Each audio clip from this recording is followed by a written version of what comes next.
Olá, boa tarde, bom dia, pessoal. Boa tarde, Luiz. Boa tarde, bom dia, Sidney, Tobias, nosso querido Sidney. Boa tarde para o nosso Tiago Quintano, intérprete de Libras. Qual o seu sinal, Luiz? Meu sinal é assim. Babichinha. Qual o seu sinal, Sidney? Você sabe? Esse é assim, ó. Ah, tá bom. Meu, esses sinais não tem nada a ver. O do Luiz tem, vai. O meu tem. Não tem nada a ver. O meu não tem nada a ver. Bom, pessoal, deixa eu dar uma introdução aqui, inclusive esperando um pouco que as pessoas entrem na sala para a gente já não começar com o conteúdo. Bom, queria agradecer a vocês, muito obrigado pelo convite. Nós estamos comemorando os 15 anos de aniversário da Secretaria Municipal da Pessoa com Deficiência. Essa comemoração se daria num seminário internacional que ia ser organizado dia 2 e 3 de abril, né, aqui em São Paulo, no Memorial. Felizmente, essa crise pandêmica nos limitou, aí, a gente teve que cancelar ou adiar esse evento. Terminaria com o show dos Paralamas de Sucesso, que seria o show, e antes nós faríamos no seminário e uma homenagem às pessoas, né, que foram algumas, né, tem muita gente que foi significativo para a nossa secretaria, para o contexto da pessoa com deficiência nos últimos anos. Nós íamos homenagear aqueles que uma comissão interna escolheu, né, nós criamos uma comissão interna para pensar quem homenagear, e como isso não foi possível de fazer de forma presencial, nós resolvemos, já começou dia 1º de abril, e não foi uma piada, os nossos lives aqui, no sentido de celebrar, continuar celebrando o aniversário da Secretaria, mas também mostrar a cara, dizer que a gente está aqui na crise, que a gente está trabalhando, que a gente está atendendo pessoas com deficiência, monitorando entidades e, ao mesmo tempo, aqui nessas lives, gerando conteúdo, né, relevante e transmitindo informações importantes para quem nos assiste, para o nosso público, sobre né, a pandemia em si, mas também sobre projetos, ações da secretaria, da nossa secretaria, que não pararam.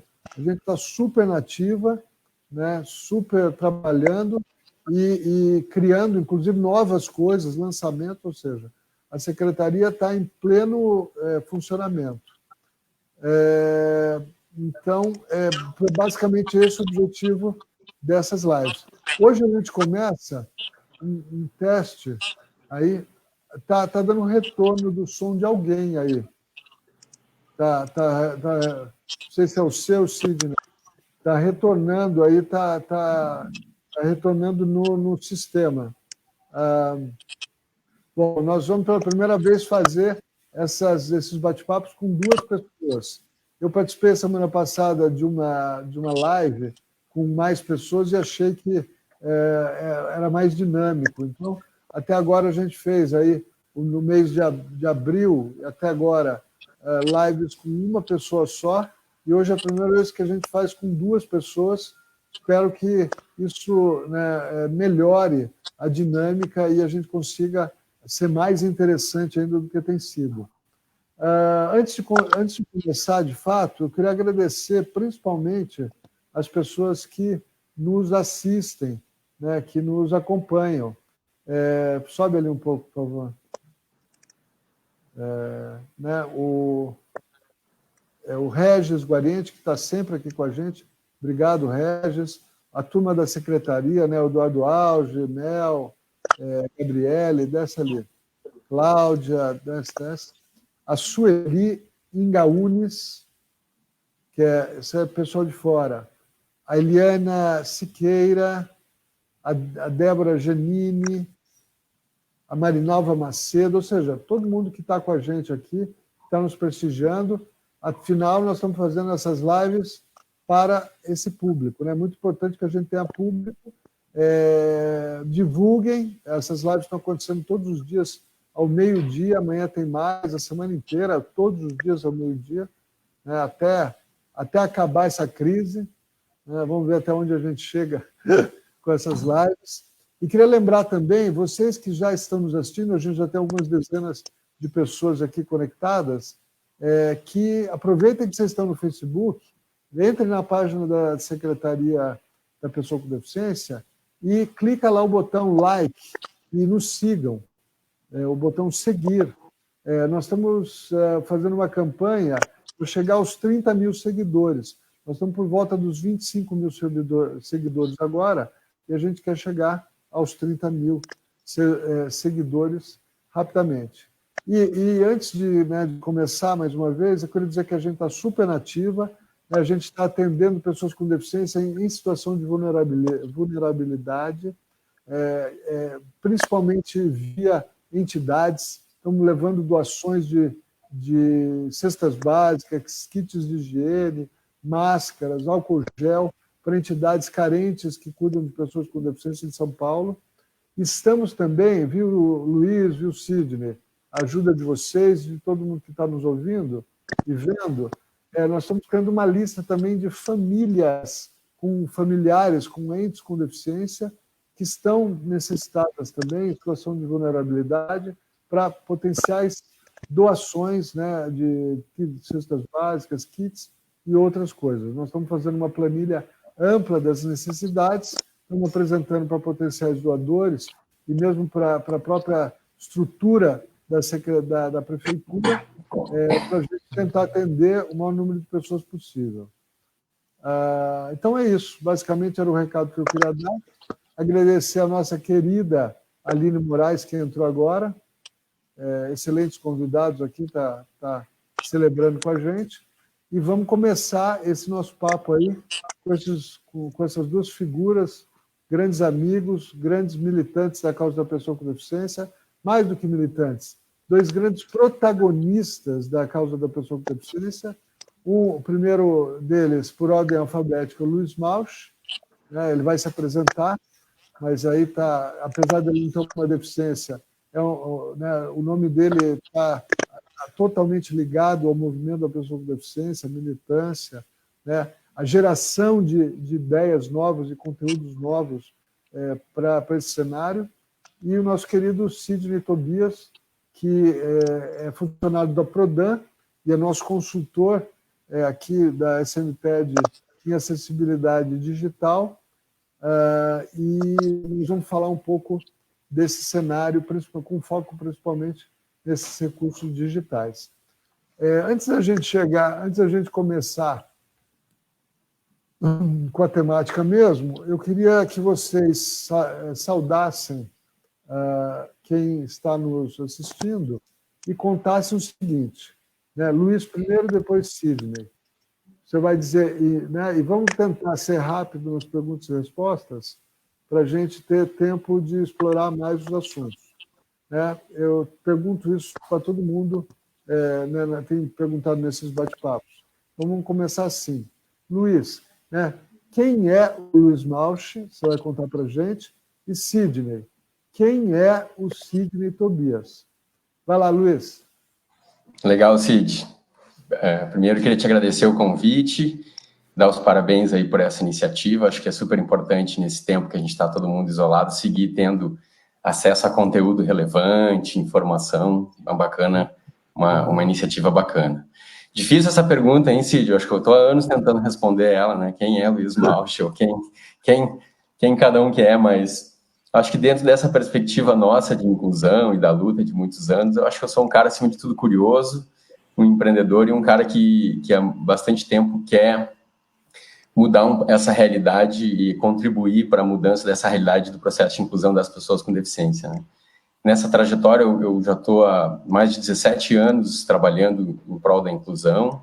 Então, minha primeira experiência com isso foi no antigo Instituto Paradigma, em que eu tive a oportunidade de trabalhar com várias pessoas que hoje seguem na militância, e foi uma grande escola, a primeira que eu tive.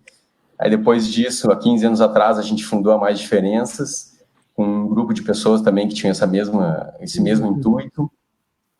E de lá para cá a gente vem trabalhando muito com projetos de inclusão, de educação, na área de cultura também, e eu especificamente tenho um interesse e uma curiosidade muito grande dentro das questões da área de tecnologia, né? Principalmente tecnologia assistiva, uma área que eu venho acompanhando bastante, já há muitos anos, as questões de acessibilidade e inclusão.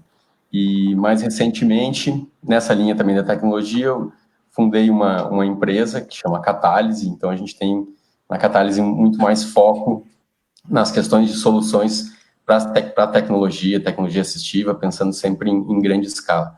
Mas, acima de tudo, eu sou um apaixonado por essa causa, sou um apaixonado pela inclusão.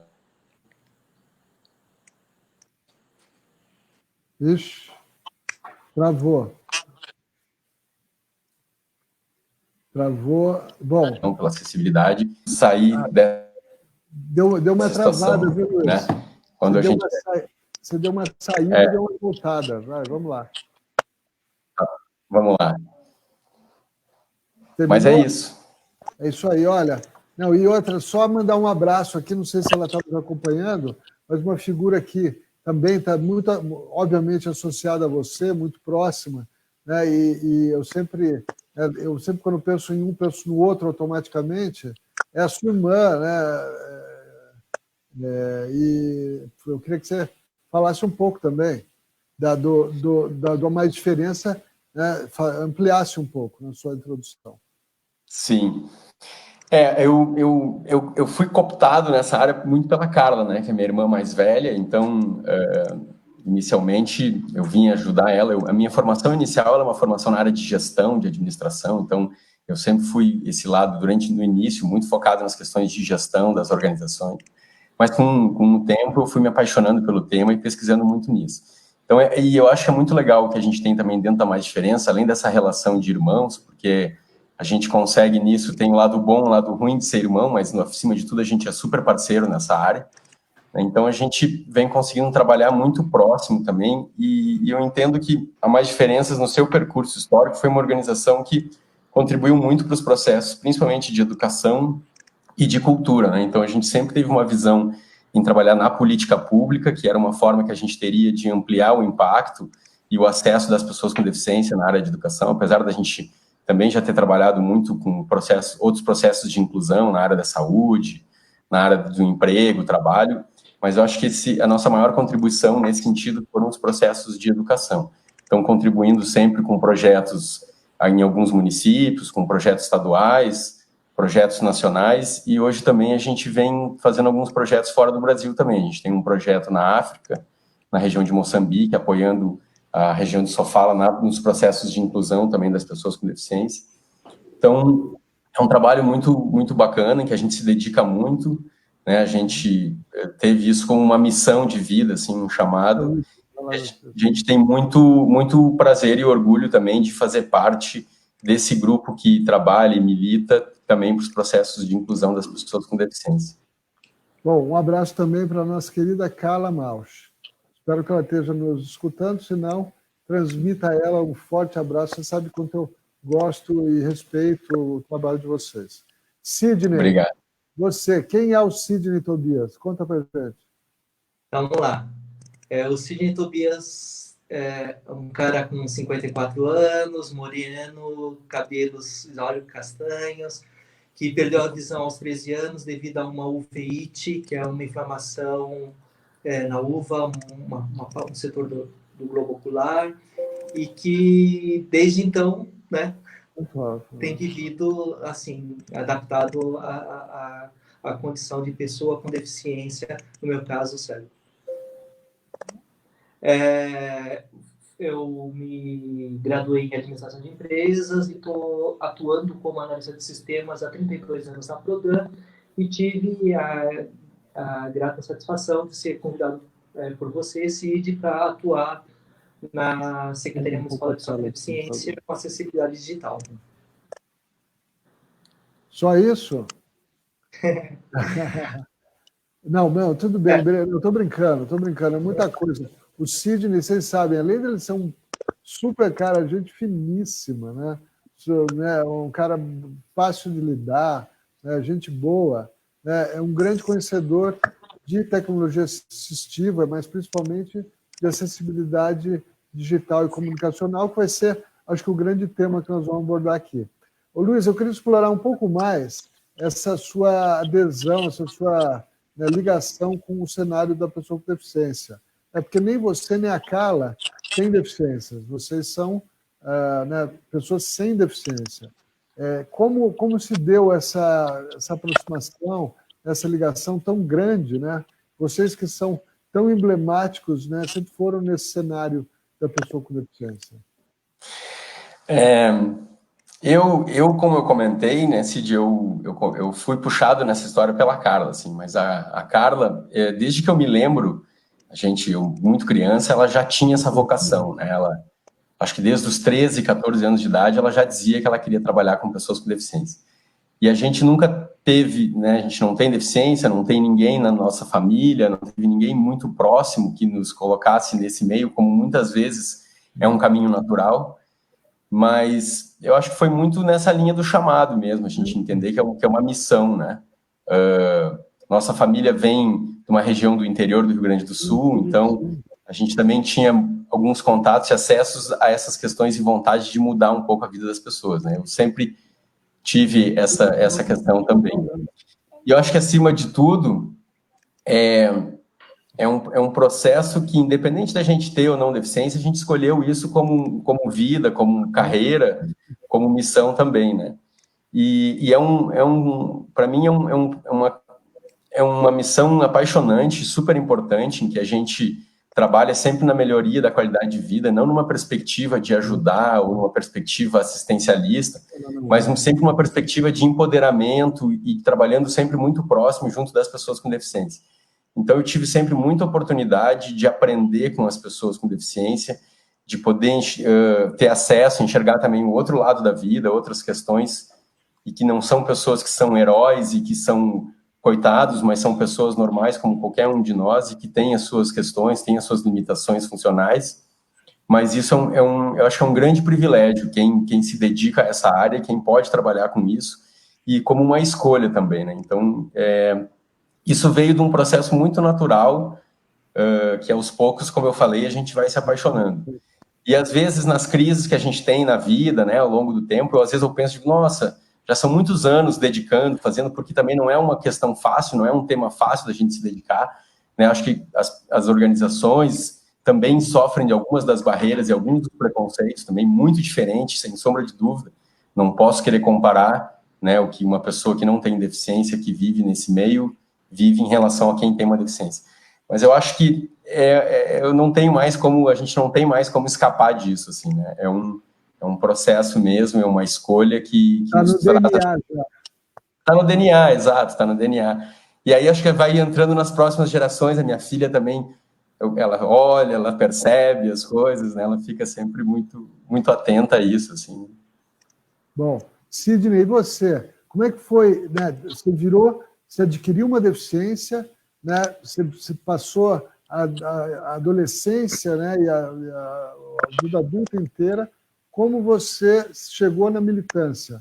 Porque não é todo mundo também que tem deficiência que vira militante. Como é que você virou o militante que você é hoje? Pois é, então, eu logo de cara eu percebi que você tinha uma dificuldade muito grande para ter acesso, por exemplo, na escola, a material acessível, né? Então, por exemplo, livros em braille eu recebia 6 meses depois do início do ano letivo. Então, eu comecei a observar que eram grandes as dificuldades a serem enfrentadas. Quando eu fiz um curso de programação de computador e, consequentemente, fui trabalhar na Prodan, daí eu comecei a ver a necessidade da acessibilidade digital. Naquela época, era difícil, porque a gente não... Era antes da internet, era no período dos beatniks, a internet era só acadêmica, a gente trabalhava com computadores de grande porte, e nós só tínhamos um listador Braille desenvolvido na Prodan pelo Lotar, que já trabalhou lá durante muito tempo conosco, também pessoa com deficiência visual, e que era uma adaptação para as impressoras de grande porte fazerem o Braille. Depois vieram os sintetizadores de voz da IBM para também os computadores de tela verde, né, os computadores de grande porte.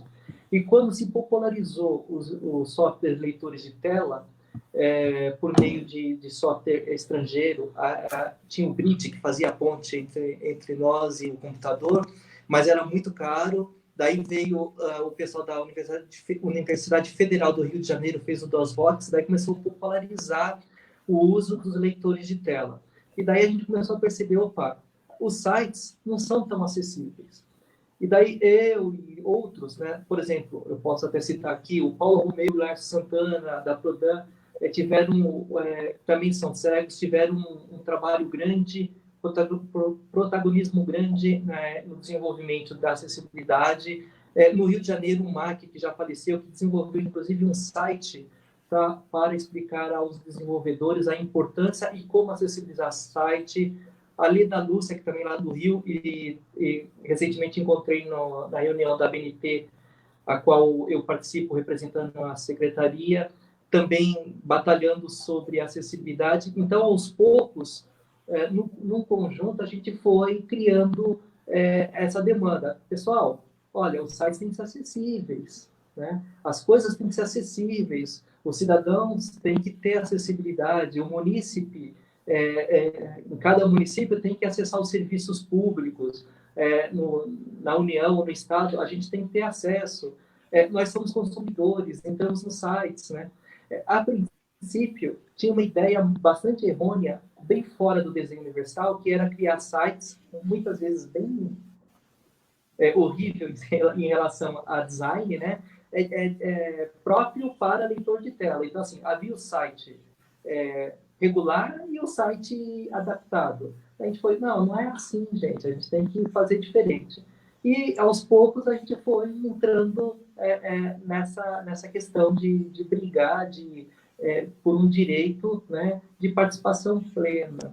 Eu fui conselheiro do Conselho Municipal da Pessoa com Deficiência, com essa bandeira de acessibilidade digital, mas acabei atuando bastante nas questões de trabalho.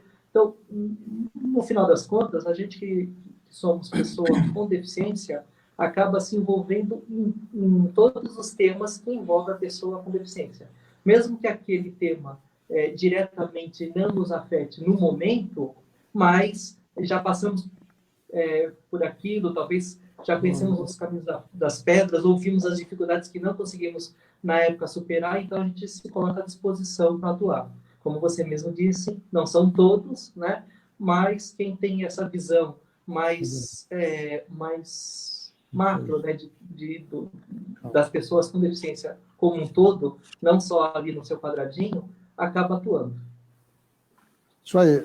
Queria saudar aqui, antes da gente continuar, quem está nos assistindo, além da Araci, da Prodan, né, que é uma grande, grande parceira, obrigado, Araci, tem um grande papel no selo de acessibilidade digital, e o doutor Renato Baena, que está aqui, que é uma honra pelo assistindo, que na verdade, que foi quem criou lá atrás, quem deixou, né, a questão normativa pronta para a gente, Sidney, criar o nosso selo de acessibilidade digital.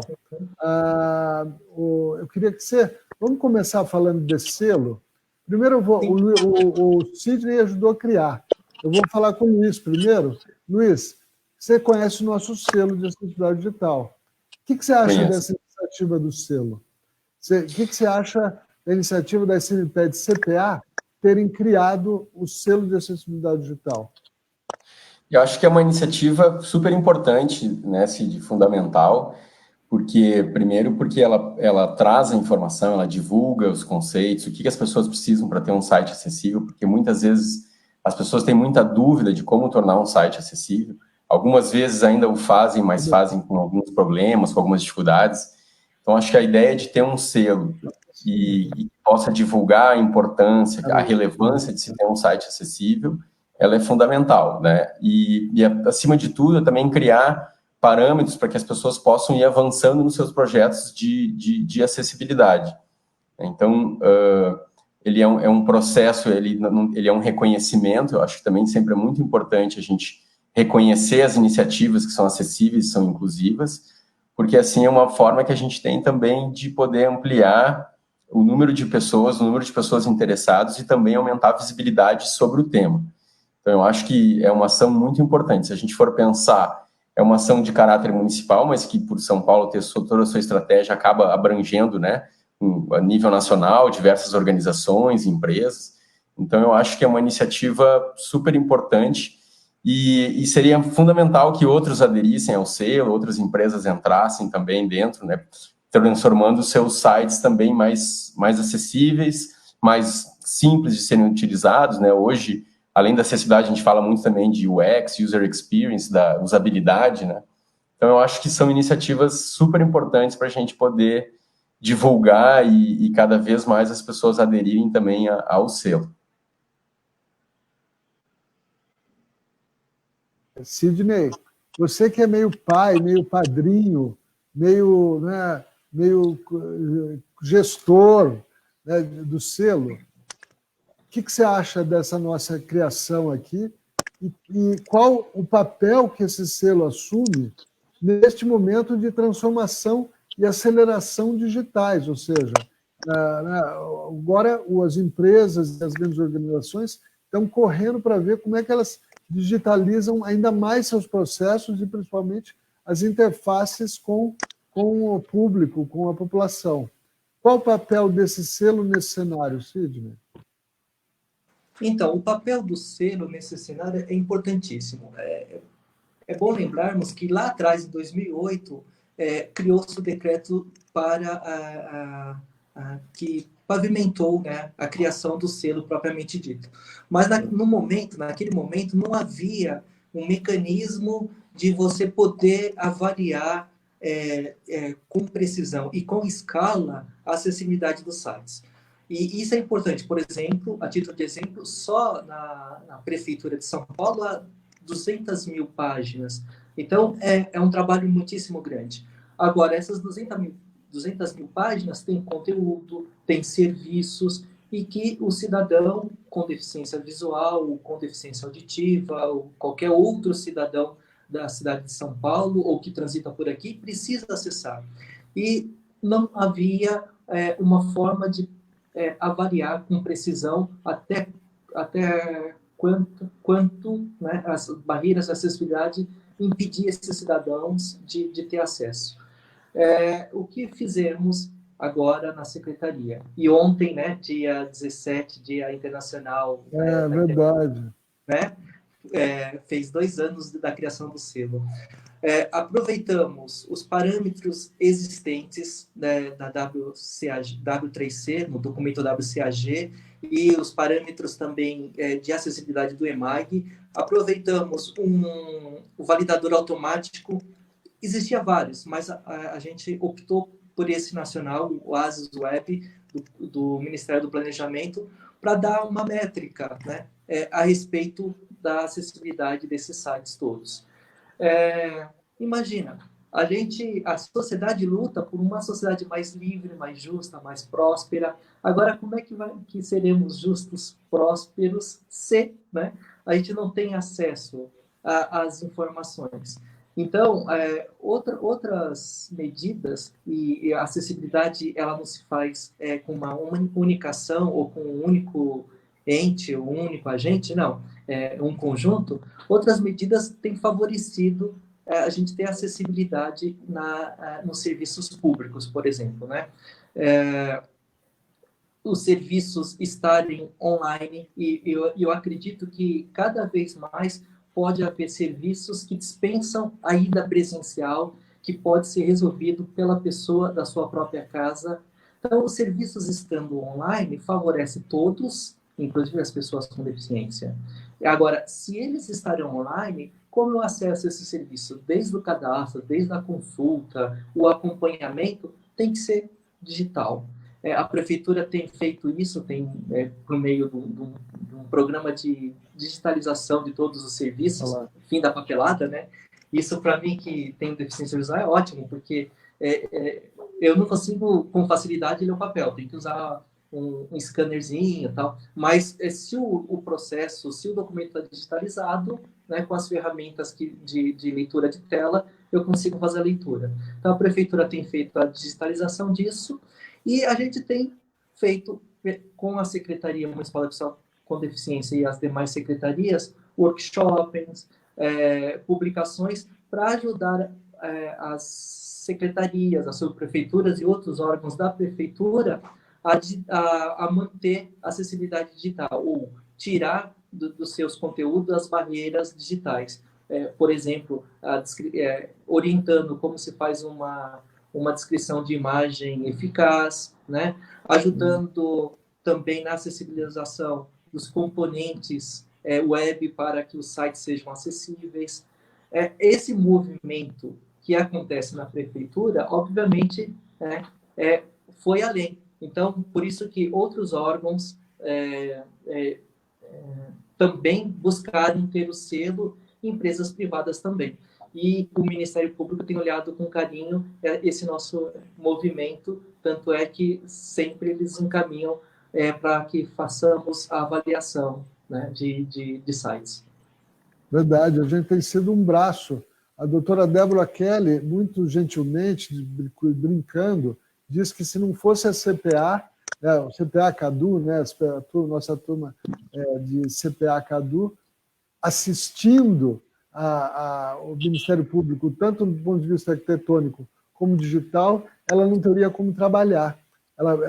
O Ministério Público conta muito com a nossa capacidade de fiscalização, de avaliação, né, para entregar para eles relatórios e daí eles tomarem as medidas que têm que ser tomadas.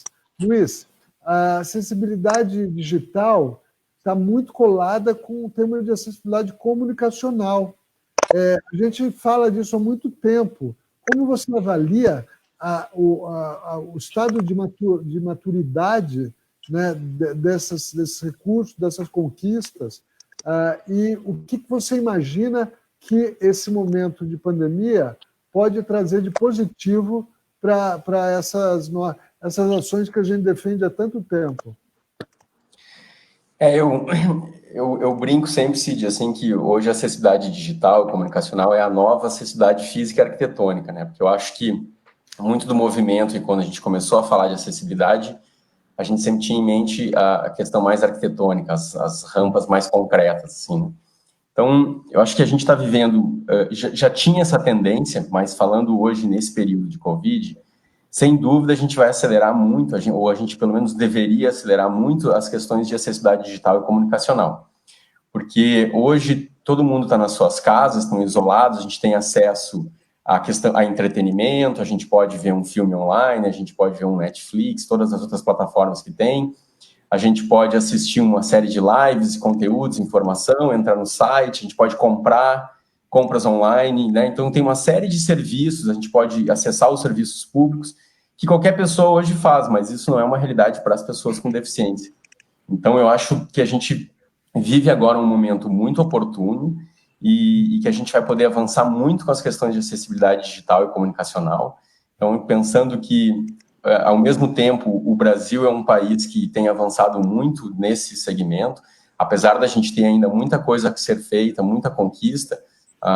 Um ano e meio, pouco mais de um ano atrás, eu fiz uma pesquisa para a UIT, que é a União Internacional de Telecomunicações, um pouco sobre a situação da acessibilidade digital no continente das Américas. Então, dentro de 20 e tantos países que nos encaminharam as suas orientações, as suas ações, o Brasil era um dos países que estava mais avançado em termos de ações nesse segmento, né? Então, iniciativas mesmo como o selo do CPA digital, as iniciativas do governo digital, acho que o Brasil já vem numa trajetória aí de bastante tempo criando ferramentas, criando condições, criando legislação para que isso aconteça. Mas isso é muito além, né? Então, acho que um primeiro trabalho que é fundamental é esse trabalho de regulamentação, é esse trabalho de incidência também da comunidade das pessoas com deficiência, e é uma luta constante, né? Então, por exemplo, eu trago um exemplo aqui de uma questão do cinema, que foi um meio que eu me dediquei bastante nos últimos anos. Então, em 2014, a gente fez as primeiras sessões de cinema totalmente acessível dentro de uma sala, né, de cinema convencional, e hoje, em 2020, a gente ainda não conseguiu que todos os cinemas sejam acessíveis. Então, apesar da gente já ter regulamentação, ter produção de filme acessível, de conteúdo de audiodescrição, legenda e libras, e o Brasil foi muito avançado nesse sentido, na exigência, a gente não conseguiu, de fato, efetivar esse direito. E isso acontece em muitas coisas também. Eu me lembro mesmo, aqui Sidney comentou da Leda, a Leda Spelt é uma grande batalhadora dessas questões de acessibilidade digital. Há 15 anos atrás eu também participei com ela de algumas reuniões da BNT, então a gente leva muito tempo, isso é uma coisa que a gente aprende também, que eu acho que a nossa luta, a nossa militância por acessibilidade, ela leva tempo, ela é de médio e longo prazo. Apesar da gente hoje ver a popularização da acessibilidade comunicacional, dos recursos como audiodescrição, legenda e libras, leitura fácil, entre outros recursos também, ela é uma luta que a gente segue sempre, é um processo, né? Então, acho que a gente tem que sensibilizar a sociedade e principalmente usar desse momento em que todo mundo está usando, entre aspas, está sobrevivendo por meio das questões digitais, podendo trabalhar, podendo seguir parte da sua vida, e muitas pessoas com deficiência hoje não conseguem ter acesso às informações, que é essencial numa sociedade de comunicação, de informação.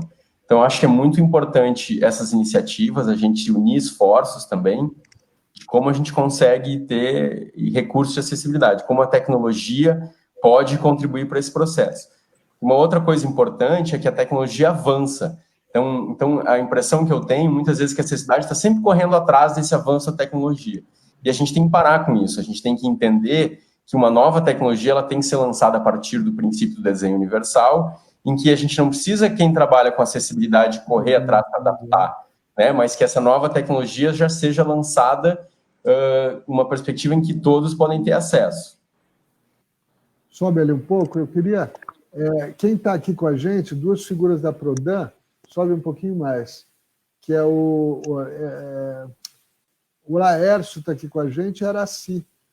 Por sinal, pessoal, o Laércio ele está na nossa lista de entrevistados. Vamos marcar logo com ele, e obrigado, Araci, e todo mundo que está aqui nos prestigiando, mas a gente de peso aí do universo da acessibilidade, né, Sidney? A Prodan, ela é falha numa série de coisas, mas ela tem uma das melhores equipes do Brasil, se não a melhor equipe de acessibilidade digital. Certo ou errado, Sidney? Então, a Prodan sempre foi protagonista, né, nessa questão de acessibilidade digital. Eu poderia citar bem brevemente algumas ações. Por exemplo, o Libra, que era um listador Braille desenvolvido pelo Lothar, que era funcionário da Prodan, ganhou um prêmio da Organização Internacional do Trabalho, por ser uma ferramenta fácil e que era facilmente aplicável em países em desenvolvimento que não poderiam gastar com os preços absurdos que na época custava uma impressora Braille. Também a Prodan sempre participou no estabelecimento de padrões, de normas, participou, por exemplo, o Paulo Romeu coordenou na BNT a elaboração da norma de acessibilidade dos caixas automáticos de banco. Eu tive participação também na audiodescrição, né, na norma da BNT de audiodescrição. Então, a Prodan sempre teve essa participação ativa e, em especial, as pessoas com deficiência da Prodan sempre buscaram contribuir para facilitar não só a nossa vida lá interna, né, mas a de todos os outros. Bom, Sidney, vou pegar um gancho aqui. Bom, quando a gente fala de recursos de acessibilidade comunicacional, e a gente tem vindo isso crescer muito, principalmente Libras e legenda. Hoje pode ver muitos dos lives de shows que tem, né, o que está sendo apresentado na internet, de forma, ou seja, surpreendente, estão trazendo Libras, né, legenda e audiodescrição é um grande desafio ainda, né, Sidney? Eu acho que dos 3 recursos que são meio que obrigatórios, a audiodescrição é o que está menos desenvolvido aí no cenário, ou seja, não do ponto de vista da técnica de se fazer audiodescrição. Isso tem gente muito boa que faz aí, né, eu consigo pensar em vários nomes, mas da questão da utilização da audiodescrição em si. O que você tem a dizer sobre isso?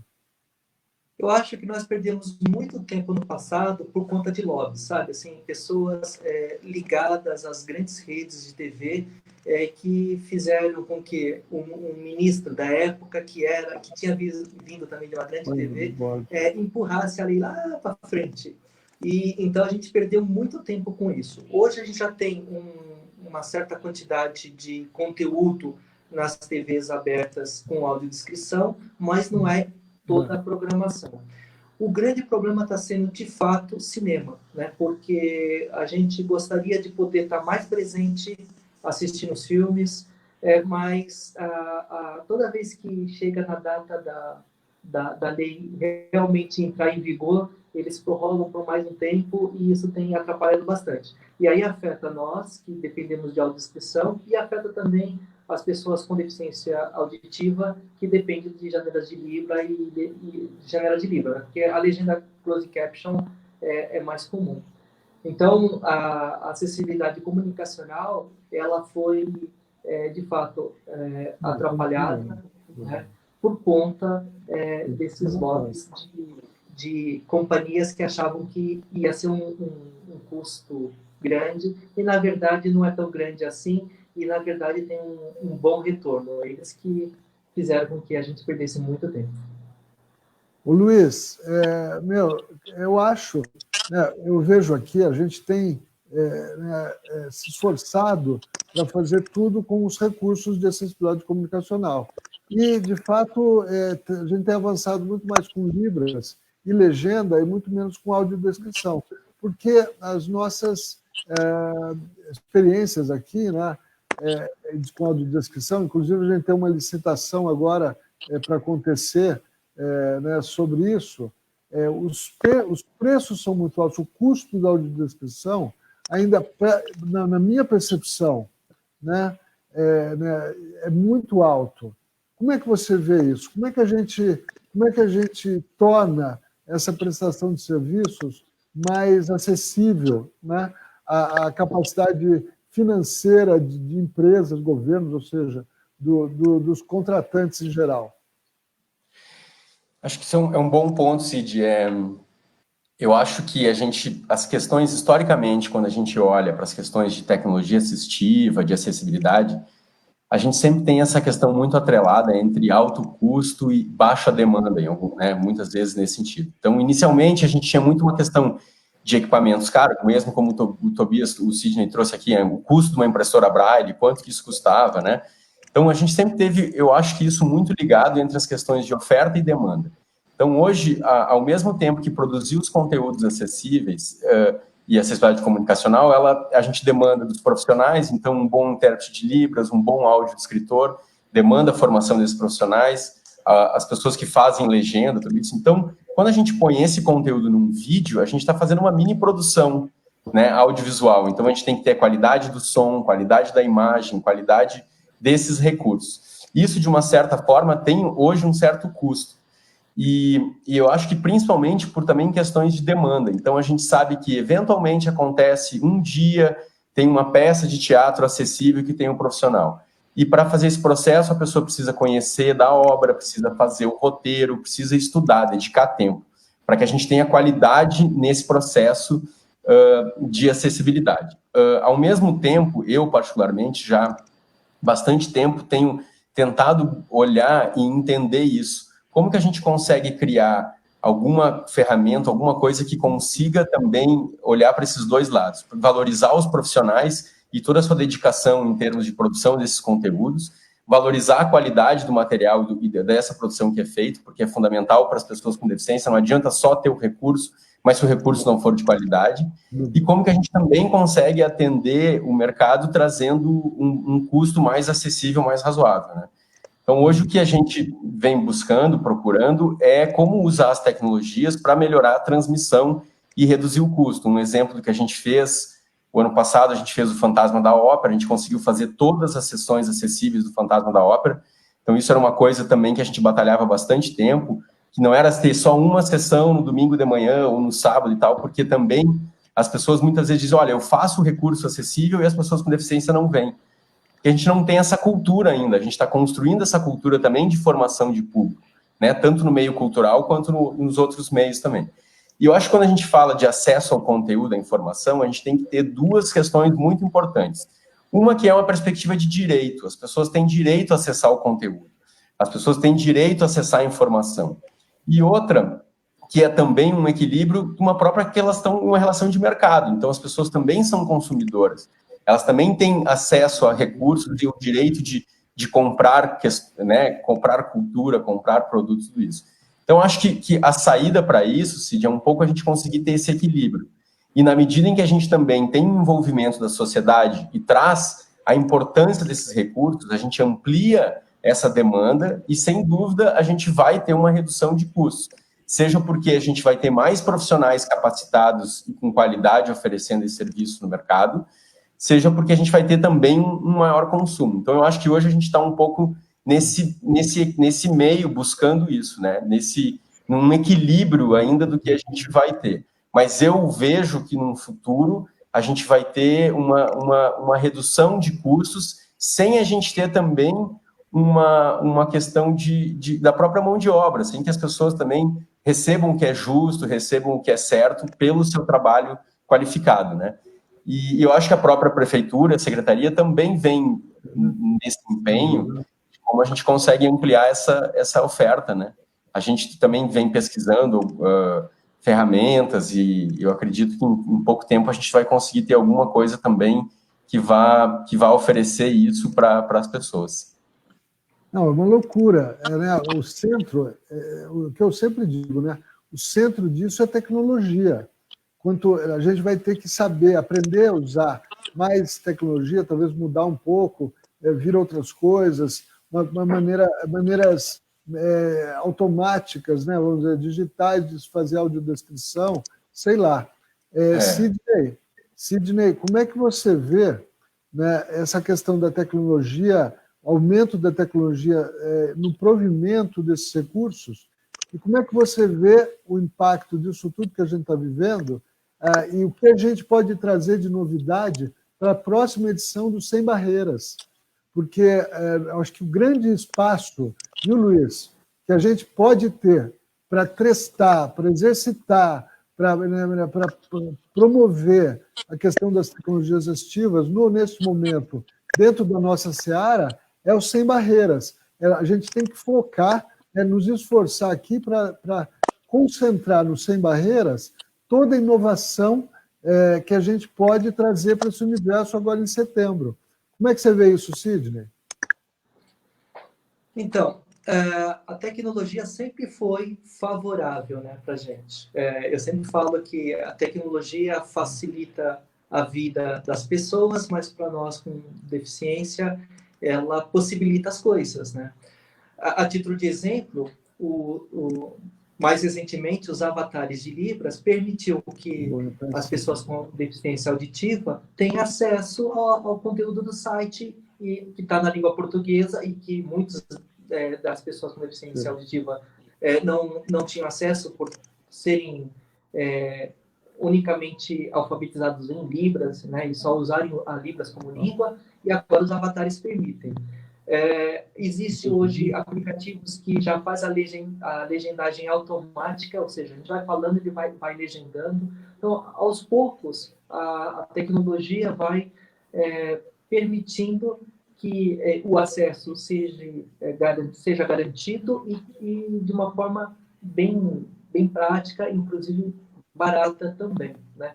Com relação aos eventos culturais, eu só queria lembrar uma coisinha. Por exemplo, na questão de filmes e vídeos, a lei de áudio do audiovisual já obriga os produtores a criarem os seus produtos com acessibilidade.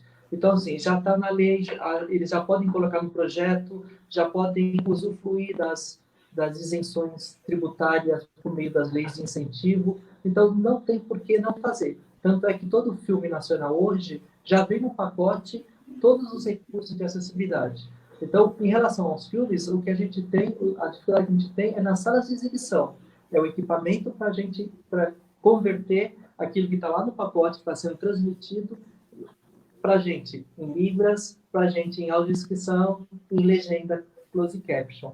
Já na questão do teatro, da dança, daí não tem jeito, né? Porque tem que ser ao vivo. A audiodescrição tem que ser feita ali ao vivo, e para ser feita ao vivo, às vezes tem uma improvisação, né? Às vezes tem algo que não permitiria a audiodescrição gravada. Quando as pessoas rirem de uma piada gestual, eu quero rir também, eu quero saber por que toda a plateia riu. Eu não quero ficar no vácuo, né?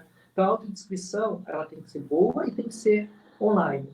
Tem que ser online, não, tem que ser presencial, no caso do teatro, dança e outros espetáculos assim, né? Ao vivo. Então, para ter essa audiodescrição, não adianta, tem que ser de qualidade. E um profissional de qualidade, ele valoriza o seu trabalho, assim como eu, você, todos nós valorizamos o nosso. Então, tem hoje um valor de tabela, né? Não dá para fugir muito disso. Bom, Luiz, Sem Barreiras, que você que tem participou do ano passado, foi curador ano passado, esse ano você continua, né, nos ajudando a conceber o que vai ser esse Sem Barreiras virtual que a gente vai ter que fazer agora em setembro. Como é que você vê? O que dá para a gente avançar nessas questões de acessibilidade comunicacional e digital usando o Sem Barreiras? Legal, Cid. Primeiro, o Sem Barreiras, acho que é uma iniciativa super importante, assim, de continuidade de uma série de questões e trabalhos que vem sendo feito em prol da inclusão na cultura e principalmente do artista com deficiência, né? Acho que a edição do ano passado foi um sucesso, foi muito legal a gente poder, tá? E para mim foi um grande prazer também poder participar e estar também ajudando nisso. O que eu acho que o Sem Barreiras desse ano, a gente vem conversando, discutindo, que impreterivelmente a gente vai ter que ter, se não todo ele, mas pelo menos parte dele online e digital, né? Então, o que eu acho que a gente pode fazer nesse sentido, que é o que pelo menos eu tenho feito, trabalhado, eu tenho desenvolvido uma plataforma em que a gente vai poder fazer transmissão de recursos de acessibilidade real time, sem delay, com um custo super baixo, razoável. Então, é onde hoje eu tenho colocado a minha energia em termos de desenvolvimento. Então, eu sempre fui um cara que gostei de inovação, gostei desse desafio e, às vezes, quebrar alguns paradigmas, tanto de um jeito quanto de outro. Então, eu acho que a gente hoje pode entregar um produto de qualidade, respeitando todo mundo que está no meio, valorizando os profissionais, valorizando as pessoas com deficiência, conseguindo ter um custo que seja razoável. Porque hoje é muito importante a gente entender qual que é o momento também da cultura do país, né? Então, hoje a gente vive um processo muito complexo na área da cultura no país, em que tem tido muitos cortes, e, infelizmente, o nosso histórico mesmo mostra isso, que quando tem corte na cultura, das primeiras coisas que cortam ou precarizam é a acessibilidade, porque a gente precisa também criar uma sensibilização dos produtores culturais, né? De todo esse meio, de toda a cadeia. Então, trabalhar com inclusão e acessibilidade, até uma das coisas, retomando a nossa papo do início, ela tem, para mim, muito isso. A gente pode trabalhar com muitas pessoas, com diferentes grupos, a gente pode criar processos de negociação em que, no final, todo mundo possa sair beneficiado desse processo, né? Então, eu acho que o Sem Barreiras pode ser uma grande plataforma em que a gente pode testar possibilidades, lançar recursos. Vejo um grande envolvimento hoje também dos parceiros e dos artistas com deficiência em querer fazer um grande festival, né, com toda a dificuldade que a gente vai ter esse ano, seja com questões de recurso, seja por questões mesmo de ainda temos grande dúvida do que vai acontecer. E eu acho também é importante uma questão, Cid, que é quando voltar às atividades culturais e que existem já planos de como e quando isso vai voltar, é muito provável que as pessoas com deficiência sejam também os últimos a voltarem para esses espaços, porque são uma população mais exposta às questões de Covid e tudo isso, né? Então, também, acho que a gente tem um desafio que também é pensar como que vai ser esse processo no futuro de retorno ao meio cultural, aos espetáculos, tudo isso, também das pessoas com deficiência. Talvez com algum protocolo um pouco diferente, talvez com outro tipo de recurso, ou mesmo outra oferta de cultura também para esse público. Olha, pessoal, quem está nos vendo aí, quem está nos assistindo, hoje é o primeiro teste com 2 pessoas. Eu queria que vocês opinassem, principalmente aqueles que assistiram às outras entrevistas, qual que é melhor. se a gente manter uma pessoa só ou duas. Eu acho que duas tem você cria um contraditório e tal, mas, infelizmente, o tempo é sempre apertado. Inclusive, nós já estamos com 55 minutos, ou seja, considerações finais. Eu queria focar, né, que essas considerações finais, continuar focando no Sem Barreiras, né? Vamos tentar trazer, viu, Cissa, que está nos escutando aí também, para esse Sem Barreiras, vamos tornar o ápice, né, do que tem, né, hoje em dia no digital e hoje em dia em termos de recursos. Vamos transformar, de fato, uma grande vitrine inclusiva, não só de pessoas, mas de tecnologias também, e você pode nos ajudar muito com isso. Sidney, infelizmente, considerações finais. Tá bom. Bom, eu espero que nós tenhamos um festival Sem Barreiras excelente, com bastante material digital e com a oportunidade do artista com deficiência ter visibilidade, ganhar espaço, que é algo que eles encontram bastante dificuldade, e que a gente continue avançando na acessibilidade digital. Duas coisas precisam acontecer ainda, que o Brasil é carente. Amplitude na conectividade, né? Nem todo lugar a internet chega bem, e desoneração tributária para que as pessoas possam ter acesso. Então, você sabe disso, que você teve que negociar com as operadoras de telefonia móvel para que os pacotes de dados das pessoas com deficiência auditiva na transmissão, né, da Libras não fosse cobrado, né? Então, a desoneração tributária ajudaria bastante a acessibilidade das pessoas de maneira geral, mas também das pessoas com deficiência. Muito bom. Luiz, bom, de novo, nos ajude. Eu acho que a gente tem dois desafios, né? Essa questão do showcase de acessibilidade e tecnologia, mas a gente tem que trabalhar, e você pode nos ajudar, Sidney, vamos, inclusive, depois disso, fazer um call entre nós para pensar melhor no Sem Barreiras, mas a gente tem que ir atrás também de parceiros, tem que ter uma televisão próxima, a gente tem que ir atrás, deixar de ser humilde, ir atrás de parceiros, né, que realmente podem ajudar na difusão.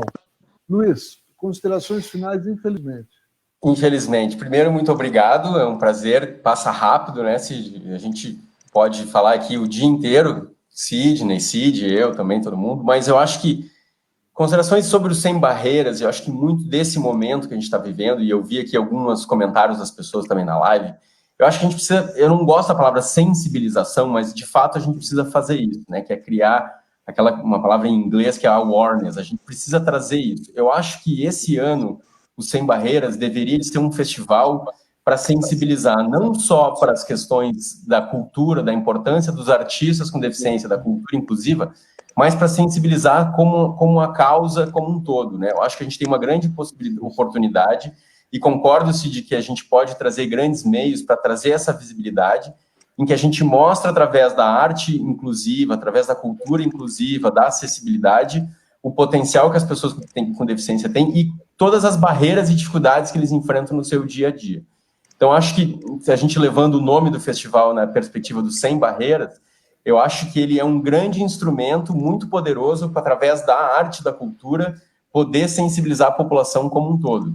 Então, eu acho que esse seria um grande objetivo que não deixa de ter sido o objetivo nos outros anos, mas eu acho que é fortalecer essa perspectiva, né? E conta comigo, eu sempre estou aí à disposição, né? Sempre contribuo como eu posso, e é um grande prazer poder estar aqui com vocês também, compartilhando.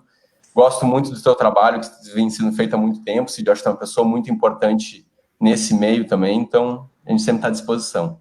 Foi um prazer também dividir com o Sidney, com o Tobias, eu acho que esse modelo de duas pessoas também é bacana. Acho que tem que inovar, a gente sempre tem que testar, né? Acho que isso é bacana, isso é importante.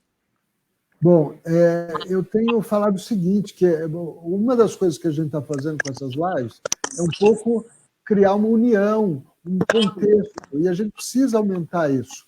O movimento das pessoas com deficiência meio que acabou, nós vamos reativar esse movimento, inclusive porque nesses momentos de crise é que se dão os maiores ataques aos direitos adquiridos das pessoas. E mais, não só ataque ao que a gente conquistou, mas a nossa agenda, em termos de demandas de acessibilidade, também se sofisticou. Nós precisamos encontrar outras formas de formulação, né, e advocacy dessa nossa agenda inclusiva. Então, eu acho que essas lives estão provocando um pouco isso. Com essas conversas, a gente tem gerado muitas ideias novas e tem também promovido um pouco de mais união entre as pessoas. Cissa, pode marcar uma conversa aí entre nós, né, o pessoal que está organizando o Sem Barreiras, eu, você, Luiz, Sidney, né, o pessoal aqui da secretaria, talvez outras pessoas, para a gente pegar o que a gente discutiu com os artistas e o que a gente discutiu com as entidades e agora fazer uma formulação de fato para chegar nisso que nós discutimos hoje.